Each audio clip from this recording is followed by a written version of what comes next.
armadillo comes over and the birds fly in, and I watch the sunrise, and I talk to God. And he said, who would you invite to your table? Who would you invite to your table? Who do you want in heaven with you? And I thought of all of you.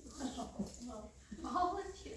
Because, you know, when you get older, all you want is harmony and peace and love. No drama, no crisis. And God saved the best for last for me, because I don't have any of that now. And I wake every morning and I think of 1 Thessalonians, and he says, be grateful. And I pray for all of you, because all of you have touched my heart. How many friends do you have that love you and accept you for who you are? I'm a real knucklehead, you guys know. And you all pour grace and mercy over me. Judy, didn't I ask for forgiveness today? And you are all so loving and kind. I could tell a story about each and every one of you. But in my darkest hours, whether it was through having asthma or having breast cancer or losing my home, losing my marriage, losing my children, losing my son, you were all there for me. And then God said, you need some children when you were in that apartment. And he brought, there are pictures of them. He brought little children, and they would call me Mom, and I would teach them. And then I lost the joy, and God said, now I'm going to bring you some real adult children. And during COVID, who comes over? Who calls me? My son? No. Tony calls and says, Mom, how are you? Are you okay? I'm coming over. He brings me a salmon this big. He goes on my back porch and he makes me egg rolls. And he keeps checking on me. And there's more to the story. And he brings me two beautiful young women that call me Mom. I'm their spiritual mother. And I slap them around in Bible study. And I do. And we study the Word together. And we talk about God every Thursday night for 3 years now. 3 years. And when I came here, he put me in a beautiful group of women that studied the Word for years before I got there. My Bible study, Gail and Mary Ann. And who else is here from the Bible study? Just the two of you, huh? And then I go to church, wear the sassy hat. You know me, how vain I am. I didn't have a crown that big, so I wore it. And this woman walks up to me and says, hi, I'm Judy. I think you need to be in a connect group with some fabulous women. And so I went to Connect Group, the Bible study. I haven't left. And that lady right there has loved me since 2007. Now, you weren't supposed to make me cry. Well, through my You always cry. I know, that's why they put on my, they made me cry this morning, and now you're making me cry tonight. She loved me through my cancer, through my divorce. Well, raise your hand if you're in the Faith Bridge Connect group, or all of us. Yes, and these ladies loved me through cancer. It wasn't my biological family. It was my church family that cleaned my toilets. Sorry, Jack. I'm sorry, Rita, wherever you I are. feel bad now. They were there every other day, feeding us for months, because I went through chemo for months, cleaning my toilets, cleaning my apartment, loving me, and honoring Bernie, who was my caregiver. And you know, they're the last person to be recognized. But the men were wonderful to him too. And so, then after my cancer, I'm asked, well, Sue, where are you, Sue? Raise your hand, Sue. Sue walked the journey with me because she had the same cancer and the same treatment. She walked me to wellness, my beautiful pink sister, and she would tell me, you're gonna be okay. And Anna used to text me, you're gonna be okay, right?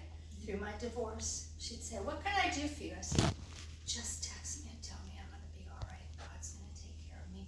So I joined the Pink Sisters, And she was our beautiful leader, our fearless leader. And Janine, and Anna, and Sue. And those are my pink sisters. So I moved to my apartment, and Nicole's not here. She's the best neighbor in the whole world. And I met her, and I met Frankie, because she used to walk every day, 13 miles, and I'd pass her.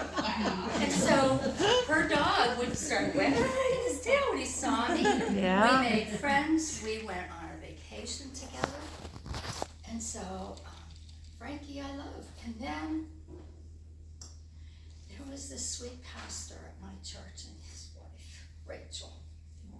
Rachel is Pastor Paul's wife. And he's supposed to be here, but he's teaching a class at the church. And they loved me through my cancer and through my divorce. And Pastor Paul would send me notes. I'm praying that your son will call you. I'm praying for reconciliation. And I know you all know my son is called. And I talked to him twice. And so all of you, and then Annette, we have a mutual friend. My friend called and said, you have to meet this lady.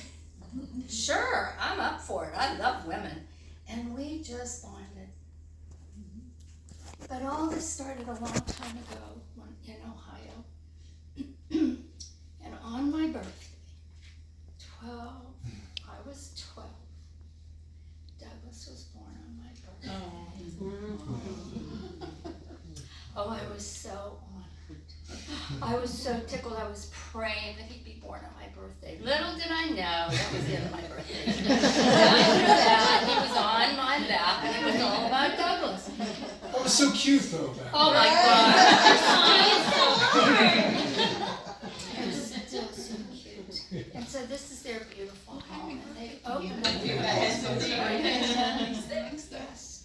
And so Douglas was in the Navy. He got his master's down at Rollins. He's looking for a wife everywhere, right? Everywhere. The world over. So he comes home one Christmas to see my mother. Just for a 2-year-old. Have a big head.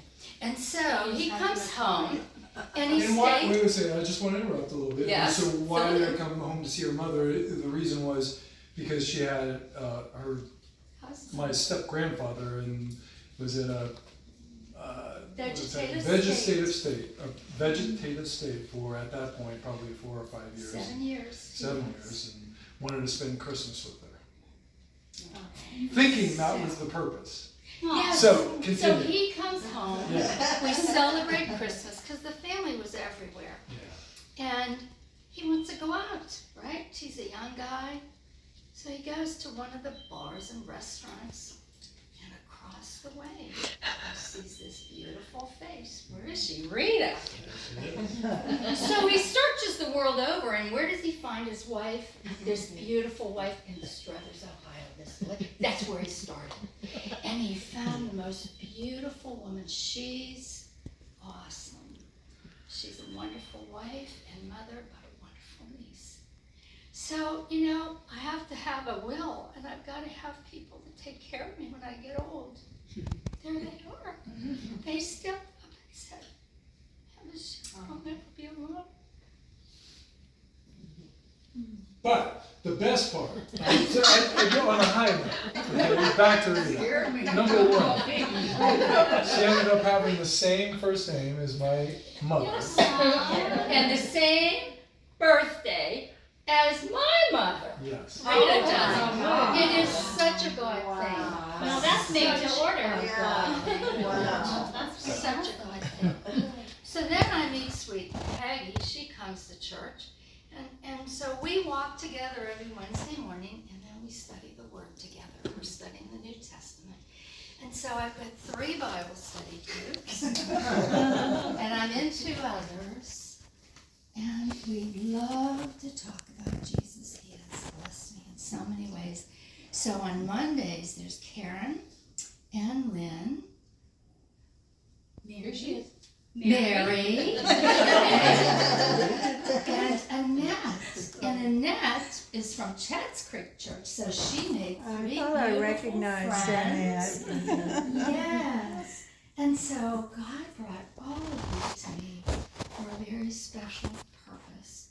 And I just want to thank all of you really for loving me for who I am. Because God is so good, so good. And every morning he says, just praise me, and I do.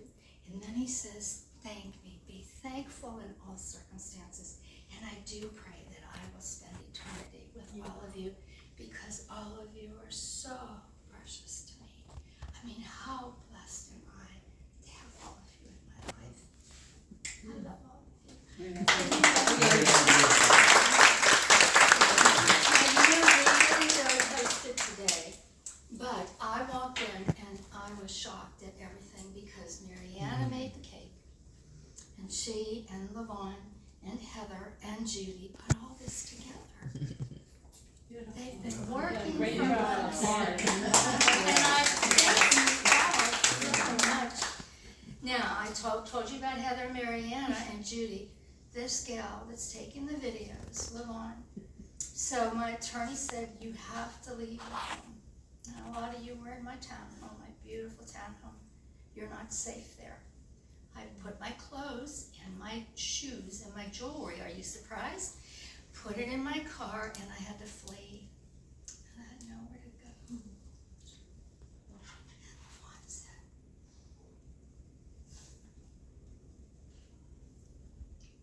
you come stay with me, Michelle. I did for 2 months.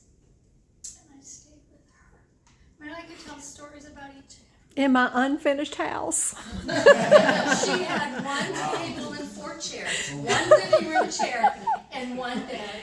And we She slept just together for a moved week. back into her home and had been flooded by a hurricane. And she said, I'll take you in. And I went there with carloads of clothes and jewelry and shoes. You're not surprised. You're not surprised, right? Oh my gosh. Oh, I could tell stories all night about all of you, and all of you. Thank you so much. Thank you so much. So it's time to eat cake.